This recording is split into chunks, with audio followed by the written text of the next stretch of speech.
عورتیں آ رہی تھیں اور ماؤں سے بچوں کو لے کر جا رہی تھیں، مگر اس بچے کے پاس جو بھی عورت آتی اسے لینے کے لیے تیار نہ ہوتی، کیونکہ وہ بچہ یتیم تھا۔ لیکن وہ جانتی نہیں تھی کہ وہ بچہ در یتیم ہے، اور یہ خوش نصیبی تو کسی اور کا نصیب ہے۔ السلام علیکم ورحمۃ اللہ وبرکاتہ۔ ناظرین، آج ہم پیارے آقا صلی اللہ علیہ وسلم کے بچپن کے واقعات سنیں گے۔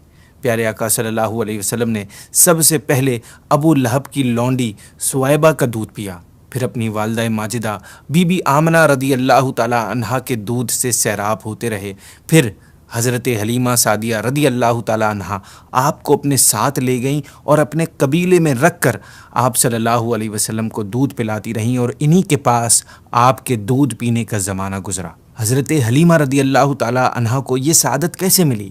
اس کا بیک گراؤنڈ یہ ہے کہ عرب کی نوبل فیملیز کی یہ عادت تھی کہ وہ اپنے بچوں کو دودھ پلانے کے لیے ارد گرد کے دیہاتوں میں بھیج دیتے تھے۔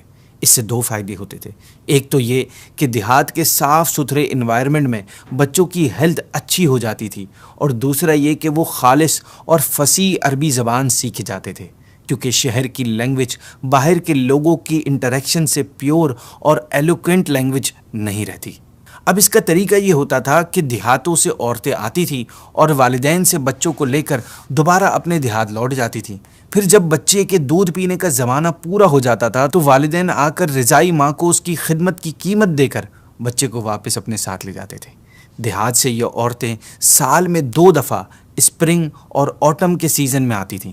جس سال پیارے آقا صلی اللہ علیہ وسلم کی ولادت ہوئی، اس سال حلیمہ سعدیہ رضی اللہ تعالیٰ عنہا اپنے قبیلے کی 10 عورتوں کے ساتھ مکہ مکرمہ آئیں۔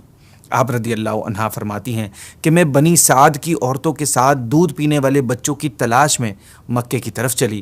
اس سال عرب میں بہت قحط پڑا ہوا تھا، میری گود میں ایک بچہ تھا، مگر بہت زیادہ غربت اور بھوک کی وجہ سے میں اس بچے کی غذائی ضروریات کو پورا نہیں کر پا رہی تھی۔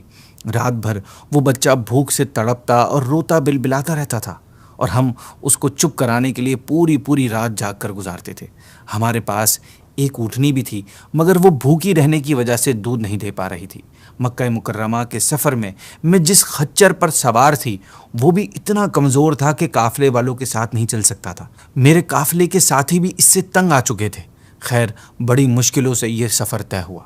آپ رضی اللہ عنہ فرماتی ہیں کہ جب یہ قافلہ مکہ مکرمہ پہنچا تو جو عورت بھی رسول اللہ صلی اللہ علیہ وسلم کو دیکھتی اور یہ سنتی کہ یہ یتیم ہے، تو کوئی عورت بھی آپ کو لینے کے لیے تیار نہ ہوتی تھی، کیونکہ بچے کے یتیم ہونے کی وجہ سے زیادہ پیسے ملنے کی امید نہیں تھی۔ ناظرین، اللہ پاک کی حکمت دیکھیں، اس کا کمال دیکھیں کہ بھوک اور غربت کی وجہ سے جسمانی کمزوری حضرت حلیمہ رضی اللہ تعالیٰ عنہا کے لیے رحمت کا ذریعہ بن گئی۔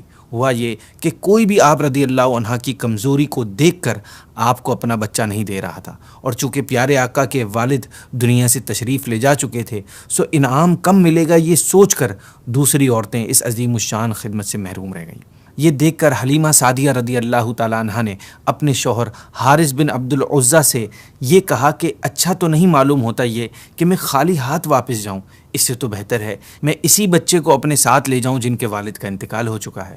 شوہر نے اس سے ایگری کر لیا، اور اس طرح حضرت حلیمہ رضی اللہ تعالیٰ عنہا کو پیارے آقا کی رضائی والدہ ہونے کی سعادت مل گئی۔ حضرت حلیمہ رضی اللہ عنہا کو کیا معلوم تھا کہ اس در یتیم سے صرف انہی کا گھر نہیں بلکہ کائنات عالم کے مشرق و مغرب میں اجالا ہونے والا تھا۔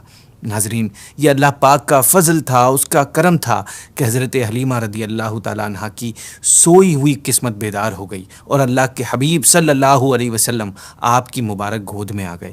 جیسے ہی آپ رضی اللہ عنہا پیارے آقا کو اپنے خیمے میں لائیں اور دودھ پلانے بیٹھیں تو نبوت کی برکات ظاہر ہونا شروع ہو گئی۔ اللہ پاک نے آپ رضی اللہ عنہا کے جسم کی کمزوری کو دور کر دیا، اور پھر پیارے آقا صلی اللہ علیہ وسلم نے اور آپ کے رضائی بھائی نے جو ان سے پہلے ان کے ساتھ تھا، دونوں نے خوب پیٹ بھر کر دودھ پیا، اور پھر دونوں آرام سے سو گئے۔ ادھر اونٹنی کو دیکھا تو اس کی کمزوری بھی دور ہو گئی اور وہ بھی دودھ دینے لگی۔ حضرت حلیمہ رضی اللہ تعالیٰ عنہا کے شوہر نے اس کا دودھ نکالا، اور میاں بیوی دونوں نے خوب سیر ہو کر دودھ پیا، اور دونوں پھر رات بھر سکھ اور چین کی نیند سوئے۔ ناظرین، حضرت حلیمہ رضی اللہ عنہا کا شوہر پیارے آقا صلی اللہ علیہ وسلم کی یہ برکتیں دیکھ کر حیران رہ گیا۔ اس نے آپ رضی اللہ عنہا سے کہا کہ اے حلیمہ، تم بڑا ہی مبارک بچہ لائی ہو۔ یہ سن کر آپ رضی اللہ عنہا نے کہا کہ واقعی مجھے بھی یہی امید ہے کہ یہ نہایت ہی بابرکت بچہ ہے، یہ خدا کی رحمت بن کر ہم کو ملا ہے، اور مجھے یہی امید ہے کہ اب ہمارا گھر خیر و برکت سے بھر جائے گا۔ ناظرین، حضرت حلیمہ رضی اللہ عنہا فرماتی ہیں کہ اس کے بعد ہم نبی کریم صلی اللہ علیہ وسلم کو لے کر مکہ مکرمہ سے اپنے گاؤں کی طرف چلے۔ میرا وہی خچر اب تیز چلنے لگا، کسی کی سواری اس کے قریب تک نہیں پہنچ پاتی۔ قافلے والی عورتوں نے دیکھا تو حیران ہو کر مجھ سے کہنے لگی، اے حلیمہ، کیا یہ وہی خچر ہے جس پر تم سوار ہو کر آئی ہو، یا کوئی دوسرا تیز رفتار خچر تم نے خرید لیا ہے؟ آپ رضی اللہ عنہ مزید فرماتی ہیں کہ ہم اپنے گاؤں پہنچے تو وہاں سخت قحط پڑا ہوا تھا، تمام جانوروں کے تھن میں دودھ خشک ہو چکا تھا، لیکن میرے گھر میں قدم رکھتے ہی میری بکریوں کے تھن دودھ سے بھر گئے۔ اب روزانہ میری بکریاں جہاں سے چر کر واپس آتیں تو ان کے تھن دودھ سے بھرے ہوتے، حالانکہ پوری بستی میں کسی اور کو اپنے جانوروں کا ایک قطرہ دودھ نہیں ملتا تھا۔ میرے قبیلے والوں نے اپنے چرواہوں سے کہا کہ تم لوگ بھی اپنی جانوروں کو اسی جگہ چراؤ جہاں حلیمہ کے جانور چرتے ہیں۔ چنانچہ سب لوگ اسی چراگاہ میں اپنے جانور چرانے لگے جہاں میری بکریاں چرتی تھیں، مگر یہاں تو چراگاہ اور جنگل کا کوئی عمل دخل نہیں تھا۔ یہ تو اس مبارک بچے کی برکات تھیں جس کو میں اور میرے شوہر کے سوا میری قوم کا کوئی بھی شخص نہیں سمجھ سکتا تھا۔ ناظرین، اسی طرح قدم قدم پر حضرت حلیمہ رضی اللہ تعالی عنہا اور آپ کے شوہر پیارے آقا صلی اللہ علیہ وسلم کی برکتوں کو دیکھتے رہے، آبزرو کرتے رہے، یہاں تک کہ 2 سال پورے ہو گئے اور آپ صلی اللہ علیہ وسلم کا دودھ چھڑا دیا گیا۔ 2 سال کی عمر میں آپ کی ہیلتھ اور آپ کی گروتھ کا گراف دوسرے بچوں کے کمپیریزن کافی اچھا تھا۔ آپ دیکھنے میں خوب اچھے اور اپنی عمر سے بڑے معلوم ہوتے تھے۔ اب ایگریمنٹ کے مطابق حضرت حلیمہ رضی اللہ تعالیٰ عنہا اور آپ کے شوہر پیارے آقا صلی اللہ علیہ وسلم کو والدہ ماجدہ کے پاس لائے، اور آپ رضی اللہ عنہ نے پھر اپنی استطاعت کے مطابق انہیں انعام و اکرام سے نوازا۔ ناظرین، اگرچہ ایگریمنٹ کے مطابق اب حلیمہ رضی اللہ عنہ کو رحمت عالم صلی اللہ علیہ وسلم کو اپنے پاس رکھنے کا کوئی رائٹ نہیں تھا، مگر آپ صلی اللہ علیہ وسلم کی برکات کی وجہ سے آپ سے ایک لمحے کے لیے بھی حضور کی جدائی برداشت نہیں ہوا رہی تھی۔ عجیب اتفاق ہے کہ اس سال مکہ مکرمہ میں ایک وبائی بیماری پھیلی ہوئی تھی، چنانچہ آپ رضی اللہ عنہ نے اس وبائی بیماری کا بہانہ کر کے حضرت بی بی آمنہ رضی اللہ تعالیٰ عنہ کو پیارے آقا صلی اللہ علیہ وسلم کو دوبارہ اپنے ساتھ لے جانے پر ایگری کر لیا۔ دن اسی طرح گزرتے رہے۔ پھر جب آپ صلی اللہ علیہ وسلم کچھ بڑے ہوئے تو آپ اپنے دوسرے رضائی بھائی بہنوں کے ساتھ بکریاں چرانے جانے لگے۔ ایک دن آپ صلی اللہ علیہ وسلم اپنی روٹین کے مطابق چراگاہ میں تھے کہ اچانک حضرت حلیمہ رضی اللہ تعالیٰ عنہا کے ایک بیٹے زمرہ دوڑتے ہوئے اور ہانپتے کانپتے ہوئے اپنے گھر آئے اور حضرت حلیمہ رضی اللہ تعالیٰ عنہا سے کہا کہ امی جان، بڑا غضب ہو گیا، محمد صلی اللہ علیہ وسلم کو 3 سفید لباس پہنے آدمیوں نے سیدھا لٹا کر ان کا پیٹ چیر ڈالا ہے، اور میں اس حال میں ان کو چھوڑ کر بھاگ آیا ہوں۔ ناظرین، یہ سن کر حضرت حلیمہ رضی اللہ تعالیٰ عنہ اور ان کے شوہر دونوں گھبرا کر دوڑتے ہوئے جنگل میں پہنچے۔ وہاں پہنچ کر دیکھا کہ آپ صلی اللہ علیہ وسلم اداس بیٹھے ہوئے ہیں اور خوف سے آپ صلی اللہ علیہ وسلم کا چہرہ مبارک پیلا پڑا ہوا ہے۔ یہ دیکھ کر حضرت حلیمہ رضی اللہ تعالیٰ عنہ کے شوہر انتہائی شفقت کے ساتھ پیار بھرے لہجے میں پیارے آقا صلی اللہ علیہ وسلم سے پوچھتے ہیں کہ بیٹا، کیا بات ہے؟ آپ نے فرمایا کہ 3 لوگ جن کے کپڑے بہت ہی سفید اور صاف ستھرے تھے، وہ میرے پاس آئے اور مجھے سیدھا لٹا کر میرا سینہ چیر کر کے اس میں کوئی چیز نکال کر باہر پھینک دی اور پھر کوئی چیز اس میں ڈال کر جسم کو سی دیا، لیکن مجھے ان کے عمل سے ذرہ برابر بھی کوئی تکلیف نہیں ہوئی۔ ناظرین، یہ واقعہ سن کر حضرت حلیمہ رضی اللہ تعالیٰ عنہا اور ان کے شوہر دونوں بے حد گھبرا گئے۔ شوہر نے کہا، اے حلیمہ، مجھے ڈر ہے کہ ان کو پر شاید کچھ آسیب کا اثر ہے، اس لیے تم جتنا جلدی ہو سکے ان کو ان کے گھر والوں کے پاس چھوڑاؤ۔ اس کے بعد حضرت حلیمہ رضی اللہ تعالیٰ عنہا آپ کو لے کر مکہ مکرمہ آ گئی، کیونکہ اس واقعے سے آپ کو یہ خوف پیدا ہو گیا تھا کہ شاید آپ صلی اللہ علیہ وسلم کی حفاظت وہ نہ کر سکیں۔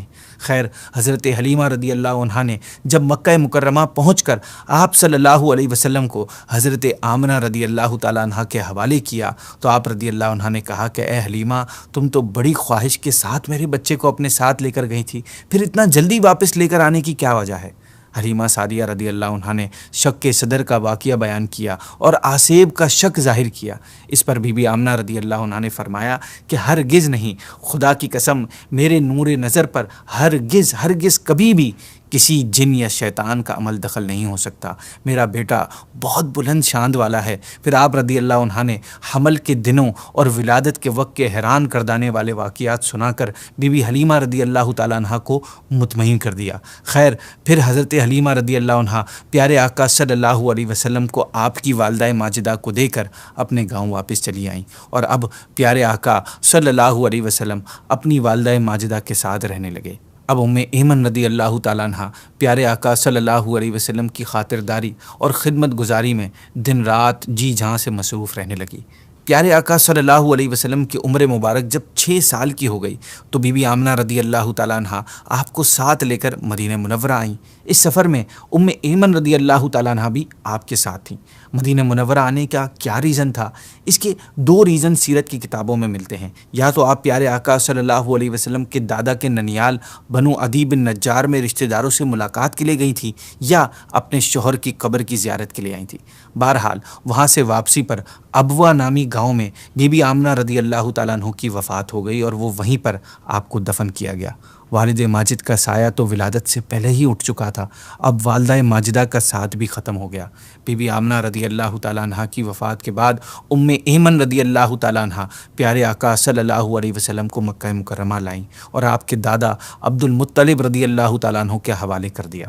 آپ رضی اللہ عنہ نے انتہائی شفقت اور محبت کے ساتھ پیارے آقا کی پرورش کی، ساتھ ہی ایمن رضی اللہ تعالیٰ عنہ بھی آپ صلی اللہ علیہ وسلم کی خدمت کرتی رہیں۔ جب پیارے آقا صلی اللہ علیہ وسلم کی عمر مبارک 8 سال کی ہو گئی تو آپ کے دادا حضرت عبد المطلب رضی اللہ تعالیٰ عنہ کا بھی انتقال ہو گیا۔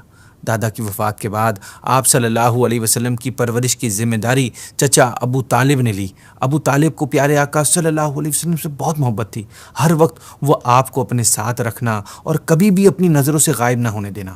ابو طالب کا بیان ہے کہ میں نے کبھی بھی نہیں دیکھا کہ آپ صلی اللہ علیہ وسلم کسی بھی وقت کوئی جھوٹ بول رہے ہوں، یا کبھی کسی کو دھوکہ دیا ہو، یا کبھی کسی کو تکلیف پہنچائی ہو، یا بیہودہ لڑکوں کے ساتھ کھیلنے کے لیے گئے ہوں، یا کبھی کوئی خلاف تہذیب بات کی ہو۔ آپ صلی اللہ علیہ وسلم ہمیشہ بہت اچھے اخلاق والے، نیک نرمی سے بات کرنے والے، اچھے کردار والے اور پاکیزہ زندگی گزارنے والے تھے۔ ناظرین، ایک مرتبہ ملک عرب میں انتہائی خوفناک قحط پڑ گیا تو اس وقت ایک حسین و جمیل بوڑھے نے مکہ مکرمہ والوں سے کہا کہ اے اہل مکہ، ہمارے اندر ابو طالب موجود ہیں جو بانی کعبہ حضرت ابراہیم خلیل اللہ علیہ نبی جنا علیہ الصلوۃ والسلام کی نسل سے ہیں اور کعبے کے متولی یعنی کیئر ٹیکر اور سجادہ نشین بھی ہیں، ہمیں ان کے پاس چل کر دعا کی درخواست کرنی چاہیے۔